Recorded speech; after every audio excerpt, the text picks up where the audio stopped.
소망 되신 주님 찬양합니다.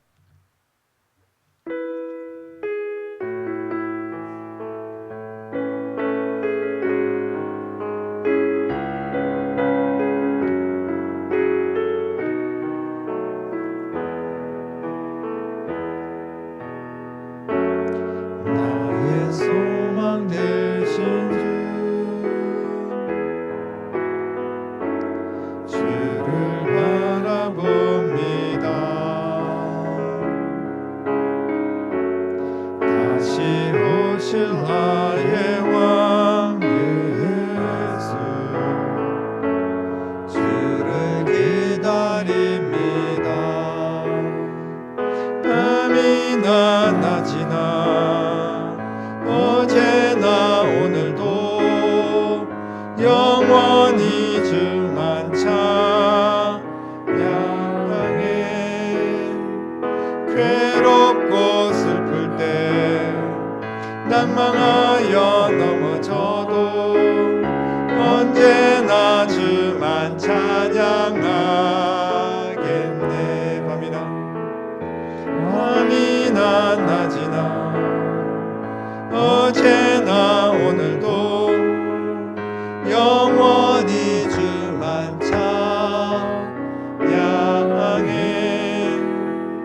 괴롭고 슬플 때 낭망하여 넘어져도 언제나 주만 찬양하게. 우리 한 번 더 고백하겠습니다. 밤이나 낮이나 어제나 오늘도 영원히 주만 찬양해. 괴롭고 슬플 때 낭망하여 넘어져도 언제나 주만 찬양하겠네.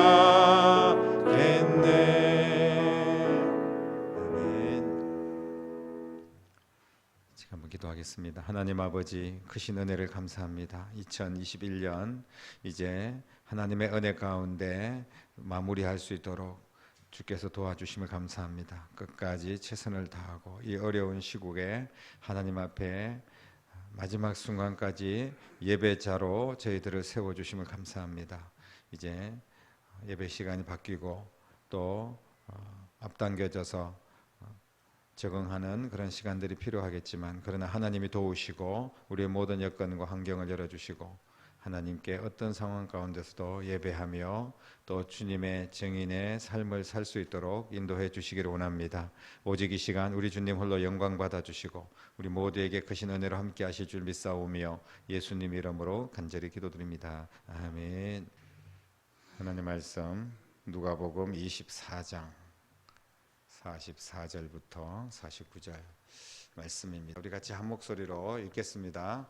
또 이러시되 내가 너희와 함께 있을 때 너희에게 말한 바 곧 모세의 율법과 선지자의 글과 시편에 나를 가리켜 기록된 모든 것이 이루어져야 하리라 한 말이 이것이라 하시고, 이에 그들의 마음을 열어 성경을 깨닫게 하시고, 또 이러시되 이같이 그리스도가 고난을 받고 제3일에 죽은 자 가운데서 살아날 것과 또 그의 이름으로 죄사함을 받게 하는 회개가 예루살렘에서 시작하여 모든 족속에게 전파될 것이 기록되었으니 너희는 이 모든 일의 증인이라. 볼지어다 내가 내 아버지께서 약속하신 것을 너희에게 보내리니 너희는 위로부터 능력으로 입혀질 때까지 이 성에 머물라 하시니라. 아멘. 부활하신 예수님은 제자들에게 모습을 보이셨습니다. 그리고 직접 만져보게 하시고 구운 생선을 가지고 식사도 하시고, 그러면서 이제 자신이 확실하게 부활했다는 사실을 제자들이 믿을 수 있도록 그렇게 모든 증거를 다 보여주셨습니다. 그러면서 이제 그 예수님의 부활을 분명하게 믿고 정말 가슴이 뜨거워지고 열려져 있는 그런 제자들에게 이제 미션을 주는 그런 내용입니다. 유언과 같은, 유언 죽었을 때 우리가 하는 유언이지만 예수님께서는 마지막에 이 땅에서의 이제 마지막에 제자들에게 당부하는 그런 또 축복하는 그런 말씀들을 유언하고는 좀 다른 개념이긴 하지만 마지막 말씀, 정말 유언적인 그런 말씀들을 하셨습니다. 44절부터 49절까지 승천하시기 전에 예수님의 마지막 명령, 그 명령은 뭐냐 하면 결국은 온 세상 사람들을 향한 명령이고 특별히 예수님을 믿는 자들을 향한 명령입니다. 이 명령 때문에 수많은 사람들이 목숨 걸고 예수님을 믿고 여기까지 온 겁니다. 이 명령 하나 때문에 부활의 증인들이 이 명령 붙들고 간 거예요. 그게 뭐냐면 바로 복음을 위한 증인이 되라. 이게 주님의 마지막 명령입니다. 44절 말씀을 보면 이런 말씀이 있습니다. 우리가 보니까 우리 같이 한번 읽어볼까요? 시작. 또 이르시되 내가 너희와 함께 있을 때 너희에게 말한 바 곧 모세의 율법과 선지자의 글과 시편에 나를 가리켜 기록된 모든 것이 이루어져야 하리라 한 말이 이것이라 하시고 라고 기록을 하고 있습니다. 예수님께서 모세의 율법, 선지자의 글, 시편의 기록, 이게 뭐냐 하면 여기의 내용들을 보면 구약의 성경 말씀입니다. 고난과 그리스도의 고난과 죽음 그리고 부활에 대한 그런 예언의 말씀들입니다. 이거를 상기시키는 거예요. 이걸 상기시키면서 예수님의 죽음과 부활이 예언의 성취다라는 것을 언급을 하고 있습니다. 그냥 우연히 어쩌다가 그렇게 된 것이 아니라 하나님의 계획 속에 구약에 예언되어 있던 모든 말씀들이 이루어진 그런 내용이다라는 것을 말씀하고 있습니다.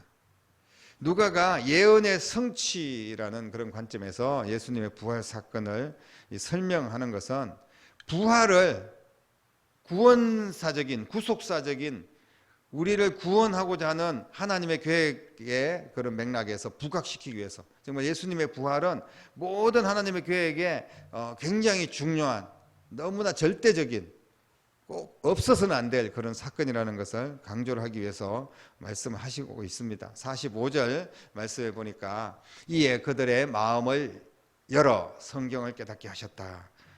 물론 제자들이 예수님 부활하심을 보고 마음이 열릴 수도 있지만 오늘 보니까 예수님께서 그들의 마음을 열었다 이렇게 표현을 또 하고 있습니다. 그들의 마음을 주님께서 열어주셨다는 말씀입니다. 우리가 정말 이 닫힌 마음은 어떻게 할 수가 없어요. 아무리 좋은 말씀이 선포되고 은혜로운 그런 찬양이 있고 그리고 정말 여러 가지 하나님의 기적과 능력이 눈앞에 보이는 가운데서도 마음이 열리지 않는 사람들이 있습니다. 오히려 그 말씀이 그들에게 독이 되고 또 말씀을 들을 때 또 찬양을 들을 때 오히려 그게 반감을 사게 되고 또 아니면 어떤 하나님의 기적을 보고 예수님께서 능력을 행하심을 보고도 이를 갈면서 어떻게 예수를 죽일까 이런 생각을 한 사람들도 있었지 않습니까? 그렇기 때문에 이 마음을 연다는 게 얼마나 중요한 건지 모릅니다. 오늘 보니까 마음을 열어서 성경을 깨닫게 하셨다.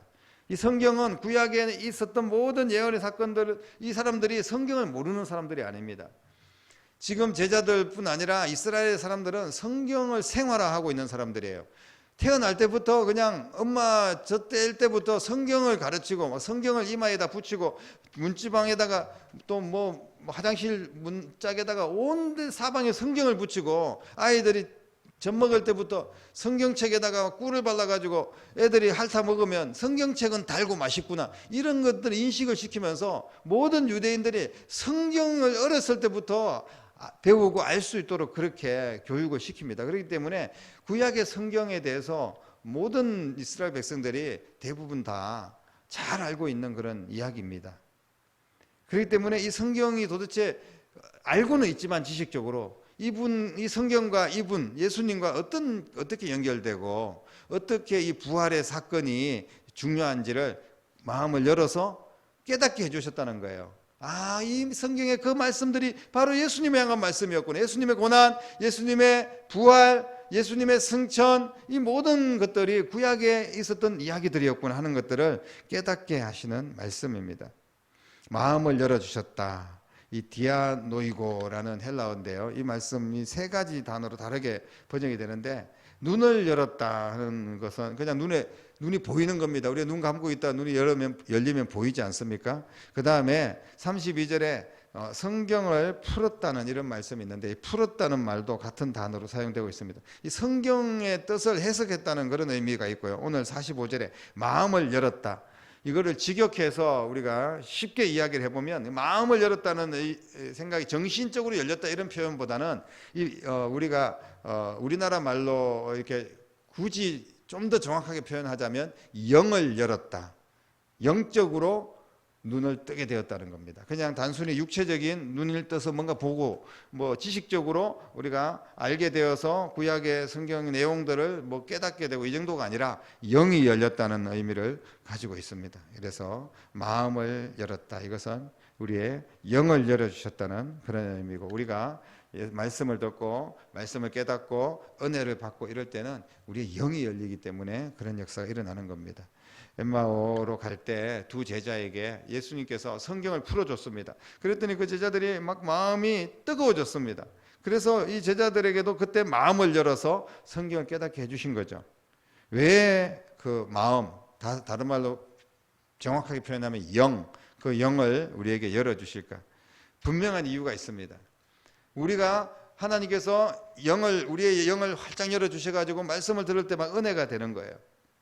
감동이 되고, 때로는 막 눈물이 쏟아지고, 너무너무 막 확신이 생기고, 감격이 일어나고, 그걸로 끝나서는 절대 안 됩니다. 예수님께서 우리에게 마음을 열어서 성경을 깨닫게 해주신 것, 그 다음에 여러 가지 상황들을 이제 말씀을 하시고, 예수님이 고난받고 3일에 죽게 되는 내용들, 다시 살아날 것들, 이런 것들을 다 이야기합니다. 그러면서 47절에 모든 족속에게 전파될 것을 기록했다고 그렇게 표현하고 있습니다. 그리고 이 모든 일에 너희들이 증인이다 라고 분명하게 말씀하고 있습니다. 그래서 우리의 마음을 열어주셔서 예수 믿게 한 것 큰 복입니다.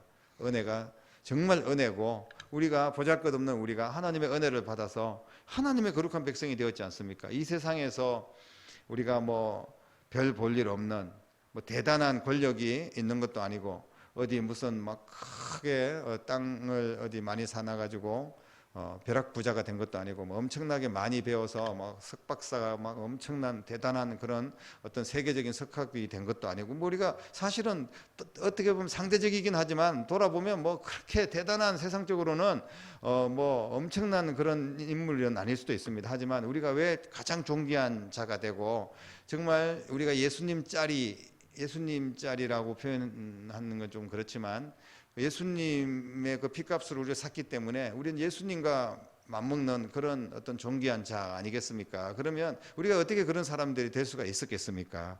그것은 바로 우리를 주님의 은혜로 믿게 하셨기 때문에, 단지 그 믿음 때문에 의로 여기시고 우리를 거룩한 하나님 백성을 삼아 주신 것입니다. 그러면 그 이유가 뭐냐? 바로 증인이 되라는 거예요. 이게 핵심입니다. 성경의 핵심이고, 특히 신약에 예수님께서 성천하시면서 우리에게 주신 강력한 미션입니다. 너희들이 서로 화목해라, 서로 용서해라, 사랑해라, 이런 말씀들을 다 궁극적으로는 뭐냐 하면 바로 증인이 되라는 거예요. 복음을 전하라는 이야기입니다. 하나님이 이 제자들에게 증인 삼아 주시기 위해서 확신을 주시고, 만나가지고 손을 만져봐라, 그리고 같이 생선을 먹으면서 내가 부활했다, 이런 것들을 예수님이 자랑하려고 그렇게 하셨겠습니까? 이게 바로 너희들이 전할 복음이다, 이거를 말씀하고 계시는 거예요. 그래서 이들이 증인의 삶을 살도록 그렇게 하시기 위함입니다. 부활의 증인의 삶을 사는 겁니다.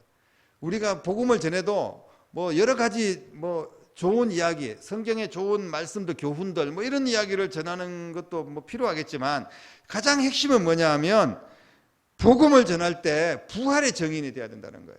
이게 핵심입니다. 부활 빼고 우리가 뭘 예수님에 대해서 다른 사람들에게 전할 수 있겠습니까?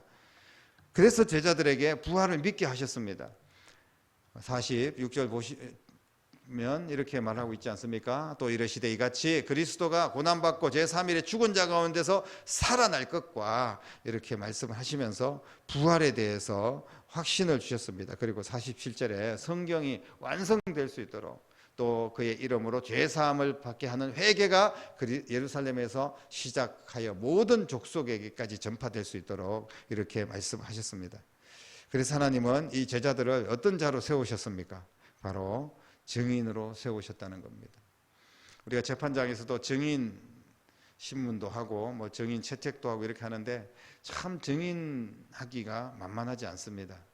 본 것을 그대로 이야기를 해야 되지 않습니까? 그래서 선서도 하고 증인이 되는데 참 증인을 세우기가 쉽지 않는 게 하고 싶지 않는 거예요. 뭔가 불이익을 받을 것 같고 뭐 증인 잘못 썼다가는 또 오히려 봉변을 당할 수도 있고 또 내가 증인을 똑바로 정확하게 써야 되는데 또 그게 또 뭐 내 모든 기억이라든지 이런 것들이 또 정확하지 않을 수도 있고 이렇기 때문에 이 증인을 쓴다는 것은 부담스러운 일입니다.